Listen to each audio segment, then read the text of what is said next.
When I saw a battle royale game that lets you play as the little green soldiers that some of us grew up with in the 90s, I was really excited. Really, the entire map was a trip down nostalgia lane, and whether you had some of these toys or not, it's a total blast from the past. So being amongst them surely has to be fun, right? Let's find out in today's game, Mini Royale. Mini Royale puts you right into the tutorial. Most of the controls feel like other shooters, but there are some cool movement mechanics that are a bit different. You'll want to try those out because once you join a real match, some players already have them mastered. In this battle royale, you can play solo, duo, or trio. You can also choose between first person and third person. One thing I notice is if you try to play in third person, you might be waiting for a long time. In my case, I only got matched up with one other person. You can vote to add bots, but it's still a slow start. In first person though, matches usually begin pretty fast. In deathmatch, the game loaded quickly, but I have a complaint that I'll talk about in just a bit. In Color Conquest, I was waiting a while before the match started, and it didn't seem to be a very popular game mode. Since there were so few players in the lobby, we voted to add bots to our session. Joining friends in Mini Royale isn't hard, but I don't get why it's not easier. After refreshing my screen, I managed to see my friend online. I didn't think I had to add them since they were already in my friends list, but with crossplay in this game, I wasn't sure what would happen. Just to be safe, I had my friend use my friend code to add me, but nothing happened. We tried inviting each other to a party, but no matter what we did, right-clicking names or using the invite ID, neither of us saw an invite. Not in the game or on Steam. Then I backed out to the main menu and saw the end of a countdown timer, which was the invite my friend had just sent me. I clicked it just in time and finally got into the party. But why is the menu like this? Maybe it's just a bug and it'll be fixed later, but one of the most annoying things as a gamer is when the invite system doesn't work. All we want to do is send an invite and for our friend to click accept. That's it. And this isn't just this game, AAA studios mess this up too. Hopefully one day we'll figure this out. The game modes in Mini Royale are easy to understand. The main one is Royale mode. It's like any other battle royale game, but with one big twist. You can earn a respawn. If you play solo, you get one respawn. After using it, you can earn another by eliminating 3 other players. In duo and trio modes, you start with 2 or 3 team respawns respectively. If your team uses them up, you can earn more. Duos need 3 eliminations and trios need 4. Most battle royale games knock you out for good once you're eliminated, so this is a cool way to keep players in the game longer. In Color Conquest, when you eliminate an enemy, they join your team. The goal is to turn every player into part of your team. It's kind of like an infected mode in other games where players switch sides as they're eliminated. Deathmatch is what you would expect, just fast-paced shooting until time runs out or somebody reaches the score limit. There's also a ranked mode, custom games if you have the premium season pass, and tournaments, but only certain players can create those right now. Mini Royale has different daily and weekly challenges to keep things interesting. Like most free-to-play games, it also has a season pass. You can unlock stuff like weapon skins, parachutes, coins, emotes, and pendants. If you get the premium version of the pass, you can unlock even more rewards. But as far as other features or mechanics, there really isn't much depth to this game. One reason Battle Royale games are fun to play again and again is because your strategy always changes. Playing solo feels different from playing trios. Even in the same mode, you're always thinking about where to land, how to stay safe from the shrinking zone, and how to win. Mini Royale gives you that same experience, but adds something extra. There are leaderboards that give players more ways to compete. Some track things like daily Magnum kills or Car 98 headshots, others show who has the most daily wins, daily kills, or highest kill game. There are also global leaderboards for overall level, wins, and total kills. I've seen more and more games adding leaderboards like this, and I think it's great. Most people just play to have fun, but some want to be the best, and these leaderboards give them something to chase. When I played Mini Royale, there were over 5,000 players online, which was actually the highest number the game had ever seen. That felt like a good sign, but a few days later, the numbers dropped to just over 2,400 players. That's a pretty big drop. And adding to this, Call of Duty brought back Verdansk, which is going to make it really tough for Mini Royale to keep up. The numbers also seem to reflect that, showing the peak player count has been under 2,000 for the past couple of days. Even when there were more than 3,000 players, I noticed something odd. I saw a few Twitch streamers saying that they were running into the same players over and over again.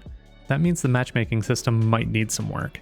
With thousands of players online, you shouldn't be stuck playing the same people every time. Mini Royale has a really cool look.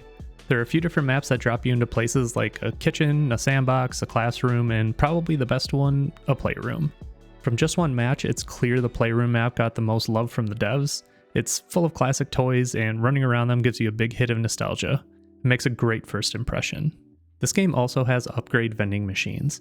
You've probably seen something like this in other games, but I always like it. We've all had matches where we run around forever and still can't find a good weapon. These vending machines help with that. If you picked up enough dog tags, you can buy an upgrade and skip the bad luck loot. The gameplay itself is simple to pick up. That doesn't mean that the game is easy, but it's not hard to learn the basics. Honestly, it reminds me a little of Radical Heights. I know not everyone liked that game, but I did. It had a simple style, weird but fun movement, and a playful feel. Mini Royale feels the same way. It's easy to get started, but players who have practiced the movement mechanics will have a big advantage, so stay sharp. Now, while Mini Royale does have some really fun stuff, it's missing polish. That's not a huge surprise since it just came out in early access, but I do think it might have launched a little too soon. I get that studios sometimes need early access for funding, but when a game doesn't feel as smooth or as finished as others, it can scare off new players. Some of the problems I ran into happened pretty early in my playthrough. For example, third-person mode was basically empty. I waited forever to get into a match, and when it finally started, there was only one other person.